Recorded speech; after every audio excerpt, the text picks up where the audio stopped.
எல்லா தமிழ் மக்களுக்கும் என்னுடைய வணக்கம். நான் வந்துட்டு என் பேர் வந்து ஜீஜா. அப்போ இன்னைக்கு வந்து நான் ஒரு சேனல் உங்களுக்காக ஸ்டார்ட் பண்ண போறேன். பேர் வந்துட்டு கேரளா சமையல். இந்த சேனல்ல நான் வந்துட்டு உங்களுக்கு கேரளாவோட விதவிதமா dishes, traditional dishes, Malabar dishes நிறைய இருக்கு, நான்வெஜ் டிஷ்ஷஸ். ஸோ இதோட எல்லா ரெசிபிஸ் 1 by 1 உங்களுக்கு இந்த சேனல் வழியாக சொல்லி தர்றேன். ஸோ பேசும்போது உங்களுக்கு தெரிஞ்சிருக்கு தமிழ் வந்து கொஞ்சம் கம்மி, கரெக்ட் அந்த ஃப்ளூயன்சி வரல. இருந்தாலும் ஒரு நம்பிக்கை இருக்கு, நான் சொல்றது என்னால உங்களுக்கு புரிய வைக்க முடியும் ஒரு நம்பிக்கை இருக்கு. ஏதாவது தப்பு இருந்தா தயவு செய்து மன்னிச்சிடுங்க. தமிழ் ஃப்ரெண்ட்ஸ் நிறைய இருக்கு எனக்கு, அவங்களுக்கு எல்லாமே நான் இந்த மாதிரி டிஷ்ஷஸ் எல்லாம் பண்ணி கொடுக்கும்போது எப்படி பண்றது ரெசிபிஸ் தான் நிறைய கேட்டிருக்கேன். அப்பதான் யோசிச்சு டேரக்டா சொல்லி கொடுத்துடலாமே, நிறைய பேருக்கு தெரியாதவங்க இருக்கிறாங்க, ட்ரை பண்ணி பார்க்கலாமே அப்படின்னு நினைச்சு நான் உங்களுக்கு இப்போ சொல்லி கொடுக்க போறேன். பிடிச்சிருந்தா கண்டிப்பா சப்போர்ட் பண்ணுங்க.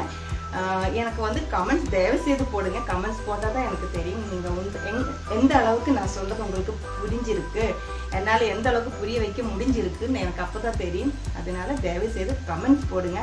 அப்போ இன்னைக்கு வந்து நம்ம முதல் எபிசோட் நான் காமிக்க போகிறது கப்பையும் மீன். இது மலையாளம். இது வந்துட்டு கப்பானா மரவள்ளிக்கிழங்கு. இதுவே நிறைய பேர்ல கேரளாவில் கேள்விப்பட்டிருக்கு. கப்பா, பூலாம், அப்புறம் கொல்லி, சீனி, அந்த மாதிரி நிறைய பேர்ல கேள்விப்பட்டிருக்கு. மத்தி குழம்பு வந்துட்டு காரக்குழம்பு தான் பண்றேன். அதுவே நிறைய வெரைட்டியா பண்ணலாம். மரவள்ளிக்கிழமை விதவிதமா வெரைட்டியா செய்யலாம். அந்த வெரைட்டிஸ் எல்லாம் வர எபிசோடு ஒன்னு காமிச்சிக்கலாம். ஸோ உங்க சப்போர்ட் நான் எதிர்பார்க்கிறேன். இது வந்து ஃபர்ஸ்ட் எபிசோட், மறுபடியும் சொல்றேன். அப்ப நம்ம ஸ்டார்ட் பண்ண போறோம். 1 கிலோ மத்தி மீன் நான் இங்கே எடுத்து வச்சிருக்கேன். இது மார்க்கெட்ல இருந்து அவங்களே க்ளீன் பண்ணி கொடுத்துட்டாங்க. அப்போ நம்ம இங்கே வந்ததுக்கு அப்புறம் மறுபடியும் ஒரு டைம் க்ளீன் பண்ணிட்டு எடுத்து வச்சிருக்கேன். நீங்கள் மத்தி வாங்கும்போது கொஞ்சம் குண்டாக இருக்கிற மத்தி பார்த்து வாங்கிக்கோங்க. ரொம்ப நீளமாக இருக்கிற மத்தி, தலை வந்து ரொம்ப சின்னதாக நீளமாக இருக்கிற மத்தி, அந்த மத்திக்கு வந்து டேஸ்ட் இருக்காது. கொஞ்சம் குண்டாக இருக்கிற மத்தி எடுத்துக்கோங்க. நான் இப்போ இதுக்குள்ளே கொஞ்சம் உப்பு போட்டு கொடுத்துருக்கு. ஆல்ரெடி கழுகி வச்சதா இருந்தாலும் உங்களை காமிக்கிறதுக்கு ஒரு டைம் உப்பு போட்டிருக்கு. என்னன்னா இந்த மத்தி வந்து இந்த கடல்ல அந்த உப்பு தண்ணியில் இருக்குல்ல, அதனால இதுக்கு மேலே நிறைய அழுக்கு இருக்கும். ஆற்றில் இருக்கிற டாம் ஃபிஷ்ஷாக இருந்தால் கூட அந்த மாதிரி உப்பு போட்டு நல்லா தேய்ச்சி கழுவிடுங்க. இந்த மாதிரி ஒரு மண் சட்டியில் போட்டு நல்லா கை வச்சு இந்த மாதிரி தேய்ச்சி கழுவி எடுத்துச்சுன்னா அந்த மத்தி மேலே இருக்கிற அந்த மஞ்சள் கலர் அழுக்கு ஃபுல்லாக போய் ஒரு 2-3 தண்ணியில் இதே மாதிரி அலாசி எடுத்துச்சுன்னா மத்தி நல்லா வெள்ளை கலராக வரும். அந்த அழுக்கு ஃபுல்லாக போயிடும். அப்போ இதே மாதிரி கை வச்சுட்டு நல்லா மண்சட்டியில் தான் இதே மாதிரி அழுக்கு போகும். ஸ்டீல் பாத்திரத்துல இல்லை அலுமினியம் பாத்திரம் அந்த மாதிரி எடுத்துருச்சுன்னா உங்களுக்கு அழுக்கு அந்த அளவுக்கு போகாது. அப்போ எடுக்கும்போது மண்சட்டி எடுக்கிறதுக்கு பார்த்துக்கோங்க. இப்போ நல்லா கழுவிட்டேன், உப்பு போட்டு நல்லா கழுவிட்டேன். இனி 2-3 டைம் நல்லா தண்ணி ஊற்றி கழுவி எடுத்துக்கலாம். இப்போ இது நம்ம இப்போ இங்கே இடம் வந்து கம்மியாக இருக்குது, நம்ம அப்பார்ட்மெண்ட்டில் தங்கி இருக்குது. அதனால் நான் ஊருக்கு போகும்போது உங்களுக்கு எப்படி மத்தி க்ளீன் பண்ணுறேன்னு ஃபுல் டீட்டெயில்டாக ஒரு டைம் உங்களுக்கு நான் காமிச்சிட்டேன். இப்போ அந்த மத்தியெல்லாம் கழுகி நல்லா வெள்ளை கலராக வந்திருக்கு. இனி இது குழம்பு வச்சுக்கலாம். இந்த மத்தி வந்து 2ஆக கட் பண்ணி தான் நான் குழம்பு வைக்க போகிறேன். ஃபுல்லாக போட்டு குழம்பு வச்சாலும் உங்களுக்கு பிடிச்ச மாதிரி போட்டுக்கலாம். ஃபுல்லாக வேணா அப்படி போட்டுக்கலாம், இல்லை பாதி கட் பண்ணாலும் கூட போட்டுக்கலாம். இதுக்கு வேண்டியது கொடப்புளி தான். நம்ம ரசத்துக்கு போடுற அந்த புளி போடாதீங்க. இது வந்து மஸ்ட், இதுக்கு வர ஆப்ஷனே இல்லை. நீங்கள் மீன் குழம்பு வைக்கும்போது எப்போவுமே இந்த பிளாக் கலர் இருக்கிற கொடப்புளி தான் போடணும். அப்போ தான் நல்லாயிருக்கும். இது ஹெல்த் வைஸாகவும் ரொம்ப நல்லது, ஹார்ட்டுக்கும் ரொம்ப நல்லது. கொலஸ்ட்ரால் வந்து ரொம்ப கம்மி பண்ணுற ஒரு இன்க்ரீடியன்ட் தான் இந்த கொடப்புளி. அப்போ நீங்கள் எடுக்கும்போது அதை பார்த்து எடுத்துக்கோங்க.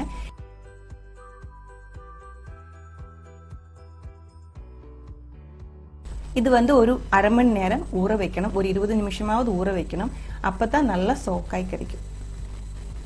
அப்புறம் இதுக்கு மசாலா ரெடி பண்ணுறதுக்கு வந்து ஒரு 3 சின்ன வெங்காயம் எடுத்திருக்கு.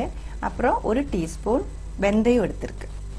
கூடவே ஒரு 1.5 டேபிள் ஸ்பூன் வந்து மிளகாத்தூள் எடுத்திருக்கு. மிளகாத்தூள் பார்த்து பயப்பட வேண்டாம். அது என்னன்னா இது வந்து காஷ்மீரி சில்லி பவுடர். கலர் மட்டும்தான் இருக்குது, காரமே இருக்காது. காரத்துக்காக பச்சை மிளகா தனியாக போடுறேன். காஷ்மீரி மிளகு பவுடருக்கு வந்து கலர் மட்டும்தான் இருக்கு.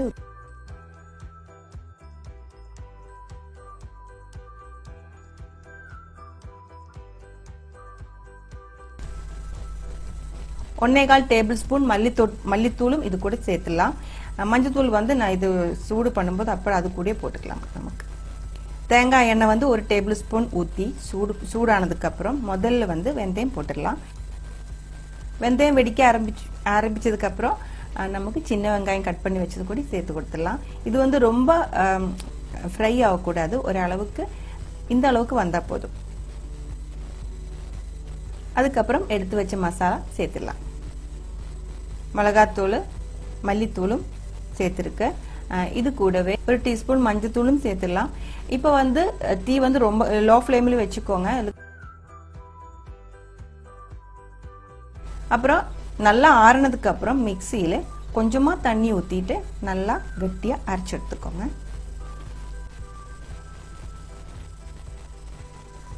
இந்த அளவுக்கு கட்டியா அரைச்சுக்கோங்க. அப்புறம் நம்ம குழம்புக்கு ஊத்தும் போது தேவையான அளவுக்கு தண்ணி அந்த டைம்ல ஊத்திடலாம். மண்சட்டி தான் குழம்புக்காக எடுத்து வச்சிருக்கு. 1 டேபிள் ஸ்பூன் தேங்காய் எண்ணெய் ஊத்தி இருக்கு. அது கூட எண்ணெய் சூடானதுக்கு அப்புறம் 1 டீஸ்பூன் கடுகு போட்டிருக்கு. கடுகு வெடிச்சதுக்கு அப்புறம் ஒரு பாதி வெங்காயம் சின்னதா கட் பண்ணி நல்லா வதக்கி எடுத்துக்கலாம். அது கூடவே ஒரு 4 பச்சை மிளகா, அப்புறம் ஒரு பெரிய பீஸ் இஞ்சி, அது கொஞ்சம் நல்லா அதுக்கு என்ன சொல்லுவாங்க, சின்னதா சதைச்சிருக்குன்னு சொல்லுவாங்க. அப்புறம் பூண்டு வந்துட்டு ஒரு 7 பெரிய பூண்டு எடுத்திருக்கு. 2ஆ கட் பண்ணி தான் இந்த எண்ணெய் கூட சேர்த்து கொடுத்துருக்கு. நல்லா வழட்டி விட்டுடலாம். அதுக்கப்புறம் இது வந்து ரொம்ப கரிஞ்சு போகக்கூடாது. அந்த ரோஸ் ஸ்மெல் இருக்கும்ல, பச்சை ஸ்மெல் இருக்கும்ல, அந்த ஸ்மெல் போனதுக்கு அப்புறம் நல்ல ஒரு மசாலா ஸ்மெல் வர ஆரம்பிக்கும் போது நம்ம எடுத்து வச்ச அந்த மசாலா, அரைச்சு வச்ச மசாலா இதுக்குள்ள ஊத்திடலாம். மசாலா ஊத்தி தேவையான அளவுக்கு தண்ணி ஊத்தி நமக்கு அதோட கிரேவி வந்து ரெடி பண்ணிடலாம்.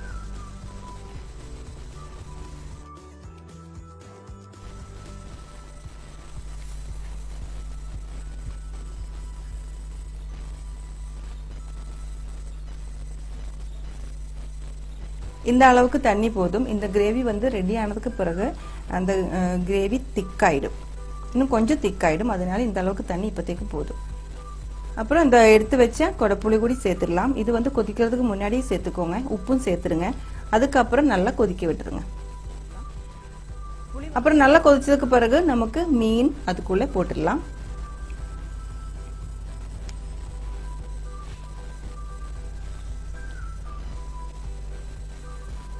நல்ல மணமா இருக்கிற கருவேப்பிலை போடுறதுக்கு பார்த்துக்கோங்க. அப்பதான் குழம்புக்கு நல்ல மணமா இருக்கும். சில கருவேப்பிலை வந்து சுத்தமாவே இலை மாதிரியே இருக்கும்னா மனமே இருக்காது. அந்த மாதிரி தயவு செய்து போடாதீங்க, குழம்பு வந்து நல்லாவே இருக்காது. இந்த புளி வந்துட்டு இந்த குழம்புக்குள்ள இறங்கிட்டே இருக்கும். ரசத்துக்கு போடுற புளி மாதிரி இருக்காது. அது இந்த புளி உங்களுக்கு அடுத்த நாளே கூட குழம்பு இருந்துச்சுன்னா அந்த புளி எடுத்து பார்த்துட்டு வெளியே போட்டுருங்க, புளி அதிகமா வந்துட்டு இருந்தா.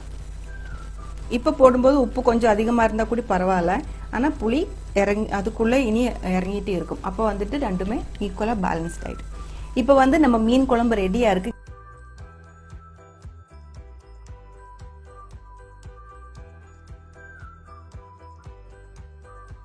டீ வந்து நான் ஆஃப் பண்ணியிருக்கேன். அப்ப நீங்க இந்த குழம்பு ட்ரை பண்ணி பாருங்க, உங்களுக்கு ரொம்ப பிடிக்கும்னு நான் நினைக்கிறேன். அப்போ நெக்ஸ்ட் வந்து நம்ம என்ன பண்ண போறேன்னா மரவள்ளிக்கிழங்கு. அதுதான் இதோட பெஸ்ட் காம்பினேஷன். மரவள்ளிக்கிழங்கு நான் இங்கே எடுத்து வச்சிருக்கேன். இது க்ளீன் பண்ணுறேன். முதல்ல இதோட தோலெல்லாம் உரிச்சிட்டு நம்ம குட்டி குட்டியாக கட் பண்ணி நல்லா கழுவி எடுத்துட்டு வேக வச்சுக்கலாம்.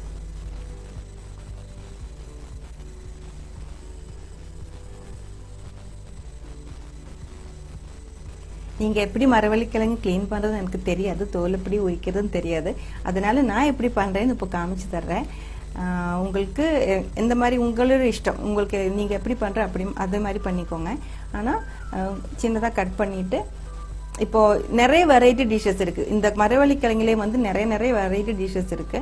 ஆனா இதுல மோஸ்ட்லி கேரளா மேக்சிமம் எல்லாருமே யூஸ் பண்ற ஒரு மோஸ்ட் காமனா இருக்கிற ஒரு டிஷ் தான் இப்போ காமிக்க போறேன். போக போக வர்ற எபிசோட்ல விதவிதமா எப்படி மரவள்ளிக்கிழங்கு பண்ணலான்னு காமிச்சு தரேன்.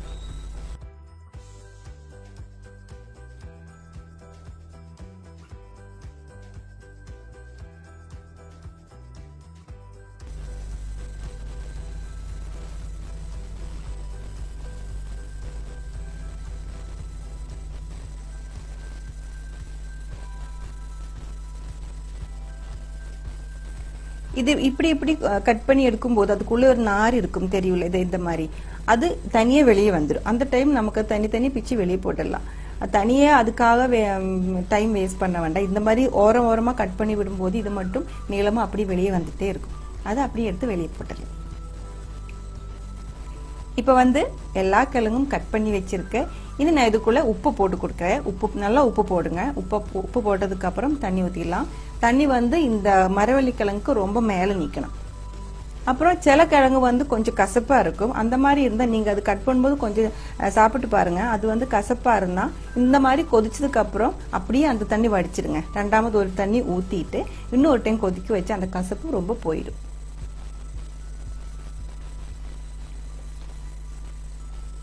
நம்ம கிழங்கு வந்து வேகலை, பாதி தான் வெந்திருக்கு. அப்புறம் அது இன்னும் மிச்சம் பாதி கூடி வேகிறதுக்குள்ள நமக்கு அதுக்கு வேண்டிய இது ரெடி பண்ணிடலாம். மசாலா ரெடி பண்ணிடலாம். ஒரு கப்பு தேங்காய் எடுத்து வச்சிருக்கேன், 3 பூண்டு எடுத்து வச்சிருக்கேன், ஒரு பச்சை மிளகாய், 1 டீஸ்பூன் ஜீரகம், சின்ன ஜீரகம், அப்புறம் 1 டீஸ்பூன் மஞ்சத்தூள், கருவேப்பிலை, இவ்வளோதான் எடுத்து வச்சிருக்கேன். இது வந்து மிக்சியில போட்டு நல்லா அரைச்சிக்கோ. நல்லா அரைக்க வேண்டாம், ஒரு பாதி அரைக்கிற மாதிரி, அந்த மாதிரி சதைக்குன்னு சொல்லுவாங்க மலையாளத்தில். எனக்கு தமிழ் எப்படின்னு தெரியல. ஒரு நல்லா சதைச்சு எடுத்துக்கோங்க. இந்த மாதிரி